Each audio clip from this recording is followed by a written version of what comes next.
네, 다음 주제로 잠깐 넘어가 보죠. 자, 민주당 초선 당선자들이 천만공성을 하고 있습니다. 자, 지금 오늘은 대통령실 앞으로 찾아가서 최혜병 특검법의 수용을 압박하고 나섰는데요. 자, 6개 야당이 지금 주말에 총집결해서 집회까지 열었고요. 자, 김기영 부대변인.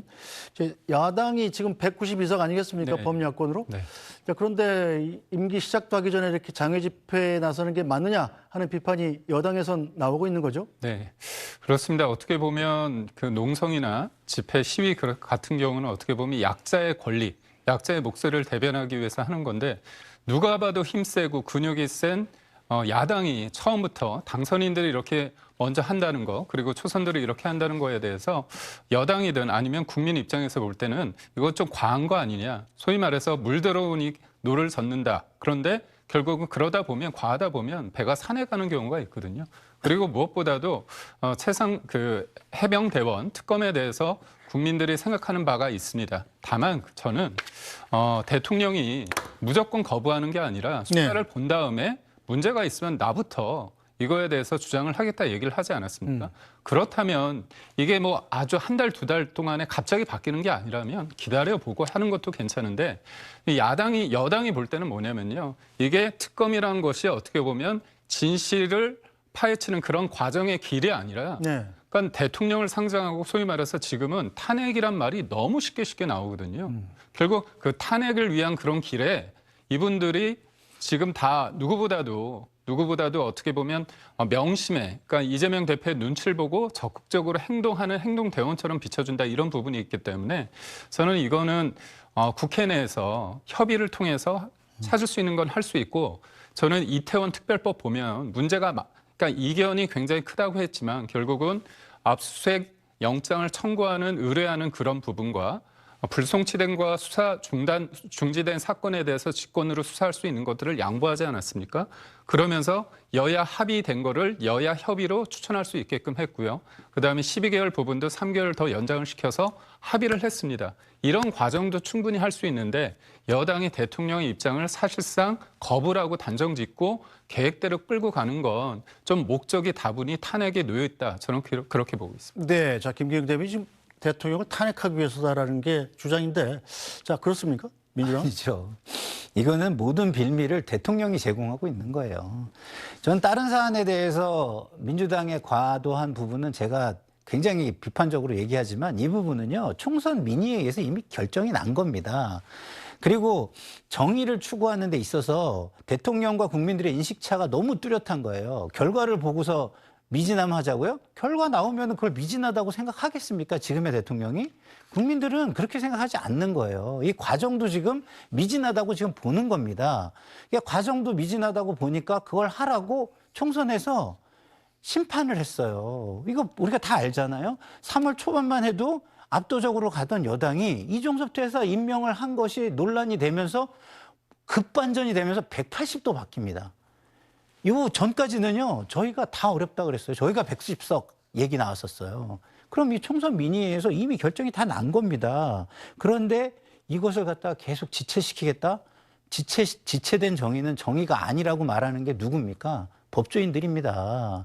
그러니까, 그리고 또 윤석열 대통령 자체도 만약에 그렇게 이거에 대해서 정의감을 가지고 투철하게 이 문제를 원리적으로 생각하신다면, 아니, 국정농단 특검 하시면 안 됐죠, 그때. 그렇게까지 철학이 대단하신 분이 거기 들어가서 왜 검사 역할을 하십니까? 그런 면에서 굉장히 모순이 있기 때문에 이거는요, 대통령이 전격적으로 수용하시는 게 다른 모든 문제를 풀어가는 데 있어서도 도움이 된다, 이런 말씀을 꼭 드리고 싶습니다. 네, 뭐 대통령실의 거부권 수용 행사 여부가 아직 뭐 결정이 된 게 아니기 때문에 두고 계속 토론해 보겠습니다. 자, 오늘 새로 선출된 여야의 신임 원내대표가 첫 만남을 가졌습니다. 어떤 분위기였는지 먼저 보고 오겠습니다.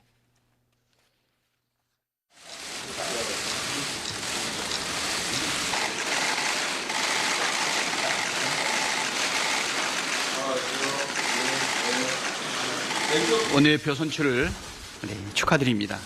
제가 그래도 가지고 있는 넥타이 중에 가장 붉은 끼가 있는 하지만 파란색이 섞여 있는 보라색 넥타이를 했고요.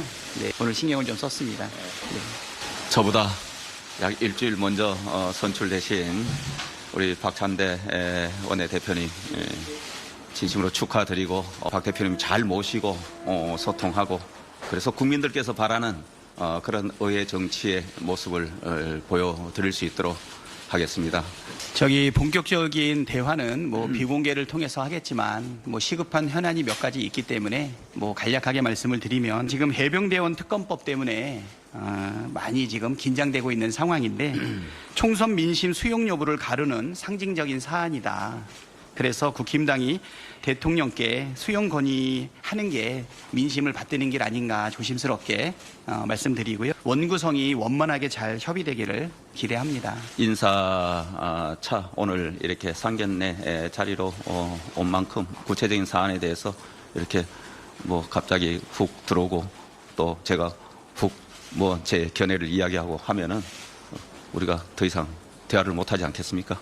앞으로 우리가 대화로 전부 저는 잘 풀어낼 수 있을 것이다 이런 생각을 갖고 있기 때문에 시간을 좀 가지시죠. 이제. 네, 자 김기현 부대변인께서 어떻게 보셨어요? 추경호 원내대표가 지금 갑자기 구체적인 사안에서 훅 들어오면 네. 좀 어렵지 않겠느냐? 뭐 이런 약간 긴장감이 좀 느껴집니다. 저 영수회담 때 이재명 대표가 갑자기 품 안에서 예. A4 용지 한 10장이었죠. 그걸 제가 쭉 읽었던 그런 게 좀 나오는데 뭐 화기애애하지만 이른바 이제 그 말에 뼈가 있는 거를 던질 수는 있다고 봅니다. 근데 이제 처음 만남인데 박찬대 원내대표가 어떻게 보면 민주당의 지금 스탠스는 그럴 것 같습니다. 어떻게 보면 본인들이 원하는 거는 곧바로 바로 그냥 다 말하는 그런 상황이거든요. 어떻게 보면 자신감이 있고 그래서 제가 알기로는 해병대원 특검 플러스 25만 원 그 민생지원금 관련해서 얘기가 오고 간 것으로 알고 있습니다. 근데 저는 그렇습니다. 25만 원 특별조치법 관련해서는 정부가 할 역할이 있고요. 국회가 할 역할이 있습니다. 정부는 예산을 편성하는 권한이 있고 국회는 그거를 감액은 할 수 있지만 정부의 동의 없이 증액을 하거나 새 비목을 설치할 수 없거든요. 그건 누구보다도 잘 알고 있을 텐데 이 부분에 대해서 계속 강경하게 한다는 건 뭐냐면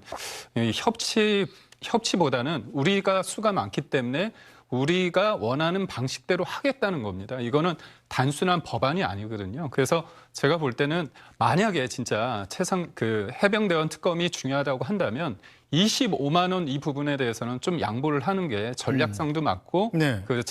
해병대원 특검에 대한 진정성을 국민들한테 보이는 데 있어서 좀 일조하지 않을까 싶습니다. 네, 자 김성일 평론가님, 추경호 원내대표가 약간 좀 당황한 것 같아 보여서 좀 안쓰럽기도 한데 어떻게 앞으로 이 원구성 협상이라든가 이런 것들이 굉장히 좀 쉽게 풀리지 잘 않겠다 이런 느낌도 듭니다. 지금 앵커께서 말씀하신 그 느낌이 네.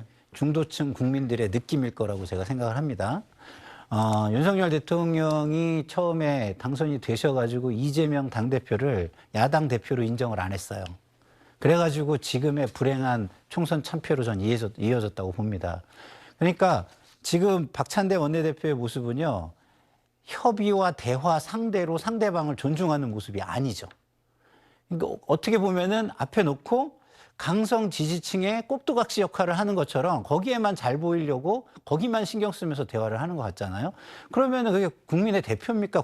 강성 지지층의 꼭두각시입니까? 그거는 말이 안 되는 거고요. 제가 볼 때는 적어도 대화 상대로 인정하고 존중한다면 첫 상견례에서는 그거에 맞는 존중을 해주고 또 그 어떤 이슈가 치열하게 진행이 됐고 최선을 다했을 때 본인이 최선을 다했을 때 그게 안 된다면 자기 희생적인 것까지 감안해서 치열하게 싸우는 모습을 보여주는 게 맞다.